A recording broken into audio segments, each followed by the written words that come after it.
Higgs contends against the cost-benefit ratio argument, and he states that morally reprehensible acts of genocide or any sort of evil that you wish to put in there could be justified by the cost-benefit ratio, and he uses the Nazis as an example where the Nazis would round up the Jews. The extermination of the Jews was the cost. The benefit were the benefits that the Nazis claimed their society would receive by the Jews not being there. So the cost-benefit ratio plays out in Hitler's favor. That does not make what he did good, and that is the whole point of Higgs, is that this cost-to-benefit ratio, it always hurts somebody and it justifies bad things. However, he recommends instead, and this is from Higgs' 2017 work on page 477 to 478, instead he recommends the Hippocratic Oath as a tax system, so a do-no-harm system. And he recommends it even for the government as well. If a system is based on do no harm, then if it harms somebody, it's immediately thrown away. It's immediately considered morally wrong. However, if the main, I think, benefit of a do no harm system is the fact that it is very clear, it is very concise. Systems and laws are very clearly good or bad based on the do no harm criteria, and it is a lot easier to say something is morally good or morally bad when bad things can't be justified.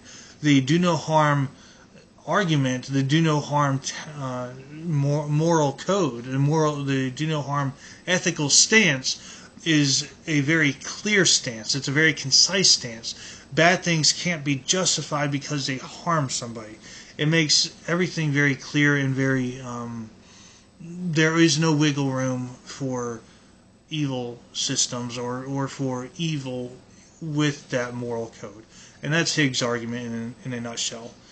Moving on to the second step, the second finding, which is one of the main arguments against taxation, is the fact that taxation is used as a form of control. According to Crane, Denton, Holcomb, and Tolson, and their work, in their 1977 work, page 239, and again, a list of works and whatnot will be given in the reference section, so just bear with me, and that will be given at the very end of the presentation here. So, what they argue is that the syntaxes are also called sumptuatory taxes, and they are designed to impose a penalty tax on a certain item or a certain action. Specifically in the United States, you had the alcohol and tobacco tax, which I believe is still in existence, and that imposed a separate tax and a higher tax on alcohol and tobacco with the hope that people would look at the price of the item and say, well, it's too expensive, it's easier to abstain than partake, and therefore they wouldn't buy it. So it was trying to define morality through taxation. Moving into the future, Venkatasan, and that is in her work, her 2020 work, page 144 to 146.